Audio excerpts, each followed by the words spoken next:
அண்மை செய்தியாக பார்க்கிறோம். ராஜபாளையம் பகுதியில் கஞ்சா போதையில் கொடூர கொலை நிகழ்ந்திருக்கிறது. அண்மை செய்தியாக பார்க்கிறோம். எங்களோடு இணைகிறார் செய்தியாளர் மாயிராஜ். மாயிராஜ் வணக்கம். கஞ்சா போதையில் கொடூர கொலை நடந்ததா தெரிவிக்கப்பட்டிருக்கு. இந்த கொலை சம்பவத்தில் சம்பந்தப்பட்டவர்கள் கைது செய்யப்பட்டார்களா? முழு விவரம். வணக்கம் பிரியங்கா. விருதுநகர் மாவட்டம் சேத்தூர் பகுதியில் கஞ்சா மற்றும் மதுபோதை கும்பலின் அட்டுழியத்தை தட்டி கேட்டதால் மணிசெல்வா என்கிற 22 வயது இளைஞர் கத்தியால் குத்தி கொடூரமாக படுகொலை செய்யப்பட்டுள்ளார். சேத்தூர் காமராஜர்புரத்தைச் சேர்ந்த மணிசெல்வா தனது தந்தையின் கட்டுமான பொருட்கள் விற்பனை கடையில் உதவியாக இருந்து வந்துள்ளார்.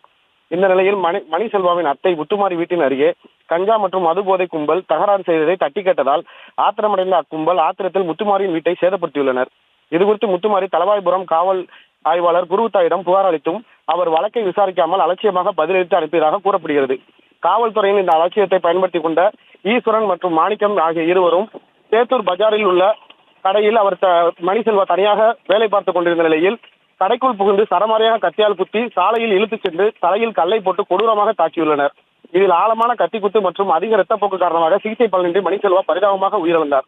இந்த நிலையில் இந்த கொடூர தாக்குதலில் நெஞ்சை நடுங்க வைக்கும் சிசிடிவி காட்சிகள் தற்போது வெளியாகி பெரும் கொந்தளிப்பை ஏற்படுத்திய நிலையில் அலட்சியமாக செயல்பட்ட ஆய்வாளர் குருவத்தாய் மீதும் வழக்கு பதிவு செய்து நடவடிக்கை எடுக்க வேண்டும் என ராஜபாளையம் அரசு மருத்துவமனையில் உறவினர்கள் அவரது உடலை வாங்காமல் போராட்டத்தில் ஈடுபட்டு வருகின்றனர். பிரியங்கா.